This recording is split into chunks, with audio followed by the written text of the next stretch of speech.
O mês de outubro chegou e com ele o movimento internacional de conscientização para o controle do câncer de mama, o Outubro Rosa. A data é celebrada anualmente com o objetivo de compartilhar informações, proporcionar maior acesso aos serviços de diagnóstico e de tratamento. E para falar sobre o assunto, vamos conversar com o cirurgião oncológico Eric Rulli. Seja bem-vindo. Muito obrigado. O câncer de mama é hoje um relevante problema de saúde pública. É a neoplasia maligna mais incidente em mulheres na maior parte do mundo. No Brasil, as estimativas de câncer de mama para o ano de 2019 são 59.700 casos novos, o que representa quase 30% dos cânceres em mulheres. Doutor, por que as mulheres jovens cada vez mais estão sendo acometidas desse câncer? Sim. Na verdade, essa é uma doença que dá mais nos idosos. Acima dos 50 anos, o índice de incidência nessa faixa etária é muito maior do que nos pacientes jovens. Mas realmente, às vezes, tem alguns casos em pacientes mais jovens desenvolvendo a doença. Não tem uma explicação específica para isso. A principal coisa é relacionada com antecedentes genéticos. Alguém na família, história familiar da doença. Doutor, o autoexame, ele ainda é o principal aliado da mulher? Sim, o autoexame é muito importante no sentido da mulher se conhecer. Antes, até a década de 2000, falava-se muito na técnica de como precisava fazer, como levantando o braço, movimento circular, tinha todo um ritual, vamos assim dizer. Hoje, o que a gente orienta? Que não precisa de um ritual.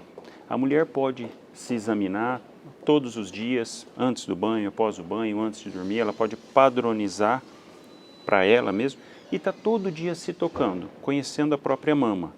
Porque assim, com a detecção, ela sentindo qualquer alteração mínima, ela vai conseguir identificar, porque ela se conhece. Então, não tem uma regra fixa de fazer, de como ser feito, dia, após, antes da menstruação. Não, o importante é ela se conhecer. E existe um período correto, antes ou depois da menstruação, para fazer esse autoexame? Não, não tem. Pode ser feito antes, pode ser feito durante, pode ser feito depois. O importante é ela estar todo momento se conhecendo. E, na verdade, assim, também o autoexame, a gente hoje, com as campanhas, e esse é o exemplo do Outubro Rosa, na verdade, a gente quer que as pacientes cheguem antes mesmo de sentir alguma coisa. Porque quando a gente fala em câncer, quanto antes for feito o diagnóstico, melhor. O câncer é uma doença que a gente corre contra o tempo. Quanto mais tempo demora para fazer o diagnóstico, maiores as chances da doença espalhar. Então, quanto mais cedo for feito o diagnóstico, menor a chance de ter espalhado. E a gente quer que essa paciente venha antes mesmo de sentir nada, que ela venha fazer os seus exames, que são ditos exames preventivos, mas na verdade não são preventivos, são exames de rastreamento, de detecção precoce. Para a gente conseguir, através de exame, mamografia, ultrassom, qualquer um deles, detectar alterações antes mesmo de formar um sintoma, de ter um sintoma, um caroço, alguma coisa. E qual que é a idade que essa mulher precisa fazer esses exames? Existe uma idade? E quais os exames para cada idade? Tem essa preocupação, assim, de a partir de quantos anos eu vou fazer a minha mamografia. Não tem um consenso. Pelo INCA, o Instituto Nacional do Câncer, ele recomenda a partir dos 50 anos, que sejam feitas a cada 2 anos a partir de 50 anos. Órgãos internacionais, Sociedade Americana de Oncologia, recomenda a partir dos 40. Na verdade, mais importante do que isso é ela passar em consultas regulares, de preferência uma vez por ano, e a partir do momento que tem a relação sexual, que tem a ciclo menstrual, já pode estar passando em consulta, e aí passando por exame clínico, médico examinando, e então determinas, através também de história, se tem história familiar ou não. Por exemplo, quando a paciente tem algum parente de primeiro grau que teve câncer de mama, a gente recomenda que inicie os exames 10 anos antes do diagnóstico. Por exemplo, tem uma irmã ou mãe que fez o diagnóstico com 45 anos. Então, essa paciente com 35 deve iniciar os exames de rastreio. Então, não tem um fixo, assim, a gente se apegar numa data. O importante é ela passar em consulta e aí, junto com o médico, determinar qual exame melhor a ser feito. E existe um sintoma? Existem sintomas do câncer de mama? No início, não dá sintoma nenhum. E esse é um grande tabu também em cima de câncer. Todo mundo pensa assim, câncer é igual a dor. Então tem que ter dor para pensar em câncer. Não é verdade. Principalmente no início, não dá sintoma nenhum. Quando o nódulo, o tumor está no estágio bem inicial, ele não vai dar sintoma nem caroço, nem nada palpável. A partir do momento que ele começa a se desenvolver, o sintoma mais frequente do câncer de mama é um caroço na mama, um nódulo na mama. Mas além disso, pode ser nódulo, pode ter saída de secreção pelo mamilo, isso é muito importante também. E pode acontecer o contrário do nódulo, é formar uma depressão próximo ao tumor, ele puxar a pele para dentro e não o nódulo, porque às vezes a pessoa fica com isso, não, só vou me preocupar com o nódulo. Não, qualquer sintoma, qualquer alteração que tenha, já tem que se preocupar. Existem fatores de risco? Sim, o principal fator de risco para câncer de mama, primeiro, é a idade, então todas as mulheres acima de 50 anos têm já um risco aumentado. O câncer de mama está muito relacionado com o hormônio que a mulher produz, o estrógeno. Então aquelas mulheres que menstruaram cedo e que entraram na menopausa tardiamente, têm um risco aumentado. Por quê? Ficou mais tempo susceptível ao hormônio. Por exemplo, ela menstruou com 10 anos, entrou na menopausa com 60, um exemplo. Estou exagerando, mas ficou 50 anos com o efeito do hormônio. Em contrapartida, uma mulher que teve menstruou a primeira vez com 15, entrou na menopausa com 45, ficou com um período muito menor de exposição ao hormônio. Outro fator de risco, história familiar, isso aumenta muito quando tem 1, 2 parentes de primeiro grau com a doença. Existem síndromes genéticas que aumentam muito o risco de câncer de mama. A mais conhecida delas, que ficou bastante famosa pela aquela atriz Angelina Jolie, quando tem essa mutação, a paciente tem até 80% de chance de desenvolver a doença. E um último fator de risco, peso. Sobrepeso, obesidade, é um fator de risco bastante importante para o câncer de mama. Doutor, após a paciente ou o médico encontrarem alterações no exame físico, são solicitados que tipo de exame adicional? Isso. É importante, nesses casos, ser feito individualmente. Então, dependendo do sintoma, dependendo de como está, o médico vai avaliar. A gente pode lançar a mão da mamografia, que é o mais comum, um exame simples, fácil de ser feito, ultrassom da mama e ressonância de mama. Aí, a partir do momento que detecta, então, essa alteração, um nódulo, alguma área suspeita, a gente pode lançar a mão da biópsia. A biópsia geralmente é feita com ultrassom, que vai com uma agulhinha no local onde tem alteração, colhe um fragmento, um pedacinho desse nódulo e manda para o laboratório para, então, poder ser feito o diagnóstico. Todo nódulo, ele pode se tornar maligno ou não? Esse é outro tabu que tem, isso é muito, muito perguntado. A maioria dos nódulos na mama são benignos, graças a Deus são benignos. De maneira geral, nódulo benigno não se torna maligno. É que a doença, o câncer, quando ela surge no formato do nódulo. Não é que tinha um nódulo ali e ele virou maligno. Não, é que conforme a doença foi se desenvolvendo, ela se desenvolve formando esse nódulo. Então são coisas diferentes. Nódulo benigno, chance de virar maligno é 0. E o nódulo maligno, a doença maligna, o câncer, na verdade, que ele pode aparecer como um nódulo. Doutor, após a pessoa for confirmado na biópsia que ela tem o câncer, quais os próximos passos? Isso. A gente então faz outros exames de estadiamento, tomografia de tórax, de abdômen, para ter noção se a doença espalhou ou não. Se ela estiver restrita à mama, aí o ideal é passar por cirurgia para poder remover aquele segmento. Isso é uma outra coisa bastante importante de ser falado, porque a imagem que se tem de tratamento de câncer é mutilação, é um tratamento sofrido. E, na verdade, com os avanços de hoje, com o que a gente pôde entender ao longo dos anos, entender melhor a doença, a gente conseguiu fazer com que o tratamento fique mais, vamos falar assim, não mais simples, mas menos agressivo e individualizado. Então, de maneira geral, cirurgia com remoção de parte da mama ou toda a mama, dependendo de cada caso. A gente também avalia as ínguas, chamadas de ínguas na axila, que são os linfonodos, se estão comprometidos ou não. Após isso, dependendo do resultado, aí vai avaliar se tem indicação de radioterapia, de quimioterapia ou hormonioterapia. Doutor, e é sofrido esse tratamento? Eu queria que o senhor desmistificasse e falasse para as mulheres como que funciona para quem está com esse diagnóstico. Como é uma doença mais complexa, o câncer é uma doença muito mais complexa do que outros tipos, o tratamento também é vamos falar assim, um pouco mais intenso do que relacionado a outras doenças. Não dá para definir que toda mulher vai passar por todas essas etapas, então cada uma, dependendo do estágio da doença, vai passar por um ou outro tratamento. São tratamentos mais longos, realmente, depois da cirurgia, precisa às vezes complementar com rádio, quimioterapia, então é um tratamento um pouco mais custoso para a paciente. Mas o importante que deve ser falado e pensado é, hoje com os avanços no tratamento, as chances de cura têm aumentado bastante. Então, apesar das vezes o tratamento ser um pouco mais longo, um pouco mais sofrido, vamos assim dizer, os índices de cura têm aumentado bastante. Então, hoje a gente pode falar com segurança que a gente consegue curar a maioria dos casos de câncer de mama. E doutor, e quais os desafios, né, para o tratamento do câncer? Os maiores desafios? O primeiro deles é quebrar o preconceito. Por isso é importante dessas campanhas Outubro Rosa, Novembro Azul. Quanto mais se falar, porque ainda tem um tabu em cima de câncer. A pessoa, de maneira geral, falou em câncer, vem na cabeça, vou morrer, vou sofrer, ainda tem isso. E a gente precisa desmistificar, porque o câncer é uma doença que vem aumentando, por conta até do próprio envelhecimento da população.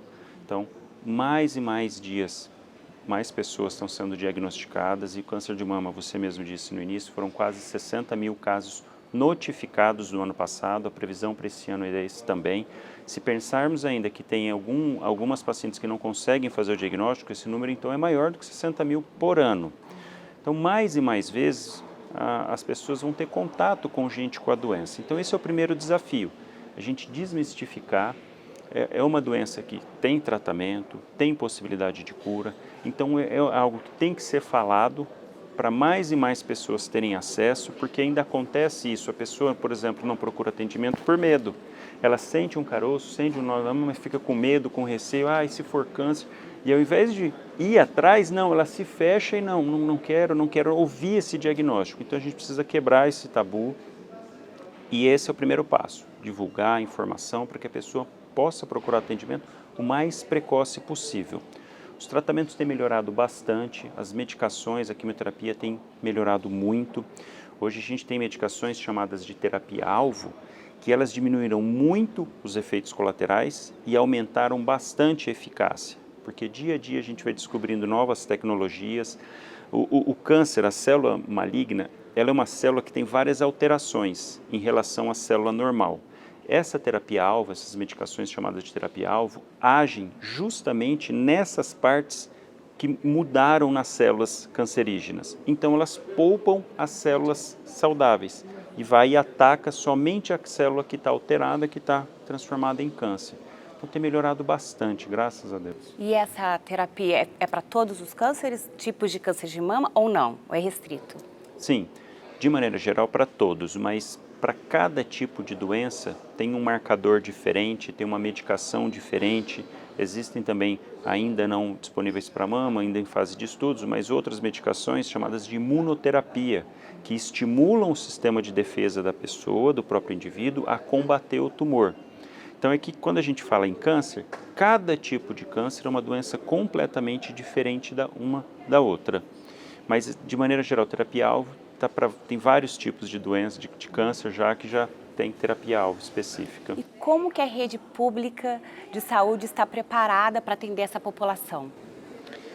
Infelizmente, ainda é um tratamento bastante caro, que nem sempre está disponível no SUS. Eu trabalho em alguns hospitais públicos e sei da realidade por conta de custos. Na verdade, a gente já enfrenta um primeiro problema, que é esse paciente conseguir chegar com diagnóstico. Então, às vezes o paciente está no interior, não tem nem mamógrafo, não tem mamografia para fazer. Então, acaba tendo doença e não consegue fazer o diagnóstico. E esse é o maior problema, porque acaba chegando com a doença já avançado. De medicação convencional, está disponível. Agora, essas medicações mais recentes, a maioria delas ainda não está disponível no SUS. Mas a prevenção é possível fazer, né? Sim, e esse é o mais importante. Tem que fazer a prevenção, fazer os exames, passar em consulta, fazer o rastreio, que é a mamografia. Doutor, eu gostaria que o senhor desse uma palavra, né, para as nossas telespectadoras de apoio realmente e de esperança, né, que o câncer de mama ele tem cura, não é? Sim, com certeza. Quanto mais cedo for feito o diagnóstico, maiores são as chances de cura. Hoje, um câncer de mama em estágio inicial, a gente consegue uma taxa de cura de mais de 90%.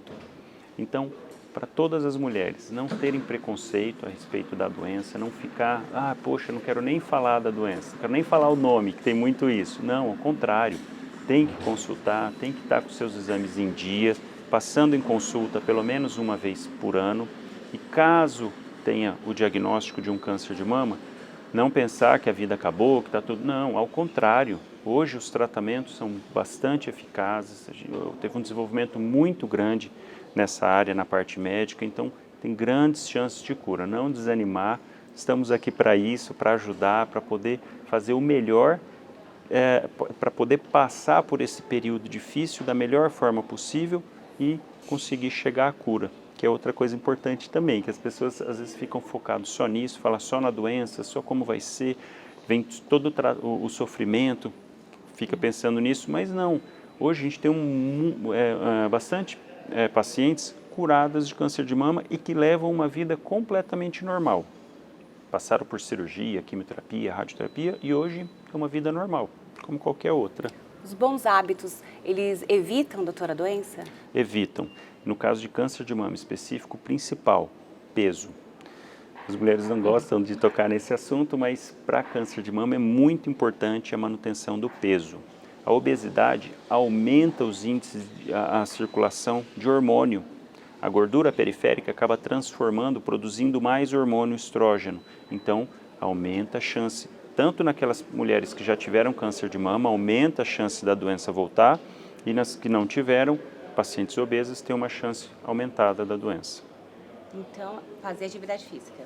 Atividade física, comida saudável, comer bastante verdura, legumes, evitar a ingesta de bebida alcoólica em excesso, não que não possa tomar, mas tomar de maneira comedida. E atividade física, são os 3 pilares. A ingesta de bebida alcoólica controlada, alimentação e atividade física. Doutor, muito obrigada pela sua entrevista. Eu que agradeço, foi um prazer imenso. No segundo bloco, vamos conversar com a Nádia Costa Hadi. Ela enfrenta o câncer de mama e vai compartilhar suas experiências, vai mostrar que é possível vencê-lo. Nós vamos para um breve intervalo, não saia daí.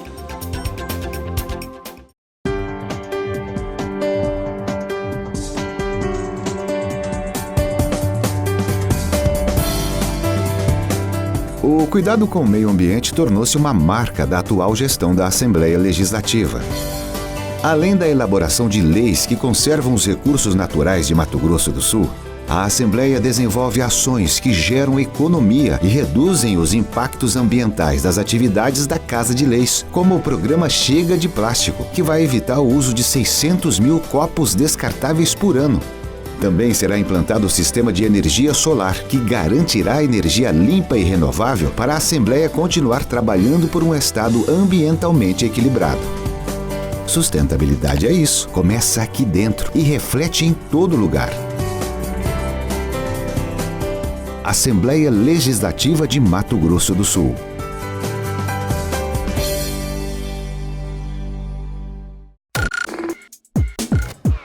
Voltamos com o programa Saúde em Foco. Nossa entrevistada é a Nádia Costa Hadi, consultora de vendas, que vai nos contar como está enfrentando esse tratamento do câncer de mama. Seja bem-vinda. Obrigada, tudo bem? Tudo ótimo.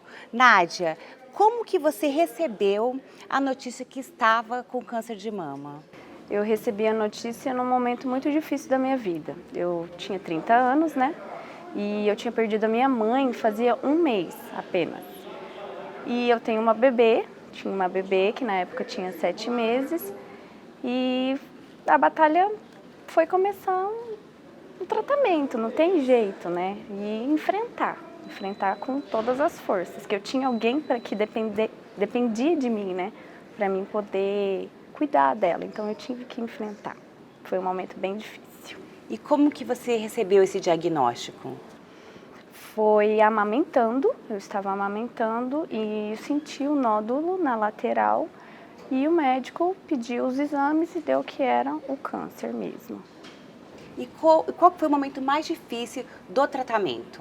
Para mim foi a cirurgia, não foi nem a químio, porque eu não pude pegar minha filha no colo um tempo. Então a cirurgia foi bem complicada para mim. E você como mulher, né? A mulher, como que foi esse momento, né, do médico falar para você, olha, vai ter que retirar a mama? Como que você enfrentou? Eu costumo dizer que não é fácil, né, esse momento. A gente que é mulher, a gente não quer perder a mama, a gente não quer perder o cabelo, que é a fase do tratamento, mas passa, tudo passa. A gente tem que pensar que é só uma fase, né, na nossa vida e enfrentar de cabeça erguida com fé que vai passar. Você, assim que você retirou, você já colocou a prótese? Conta pra gente. Sim, eu retirei a mama e na mesma cirurgia eu já coloquei a prótese. Você acha que isso é um alívio para a mulher, é mais tranquilo? Então, a perda da mama é uma mutilação, né? E eu tive o privilégio de colocar na mesma cirurgia, mas tem muitas que não podem colocar. Então, são vários outros tipos de fatores de colocar ou não a mama a prótese na mesma cirurgia. Eu tive essa oportunidade e sim, é um alívio pra gente, né? Porque eu sou vaidosa, toda mulher é, né? Se olhar no espelho. Então, foi um alívio pra mim. Mas mesmo se não colocasse, o foco não é a beleza em si, né? É o tratamento, é a busca da cura. E de onde você tirou forças para seguir nessa luta? Então, eu tive um exemplo muito grande, que foi a minha mãe. Ela lutou bravamente 8 anos com a doença, ela teve no intestino. Então, eu tive esse exemplo de luta, né? Então, como eu tive esse exemplo da minha mãe, eu quero ser o exemplo para minha filha, que é um bebê. Eu quero lutar para ver ela crescer. Então, foi mais isso, a minha filha mesmo que me deu força e o exemplo da minha mãe. Você deve ter enfrentado várias dificuldades. Você teve o apoio da família, de amigos, de um profissional? Sim, é muito importante a gente buscar, né?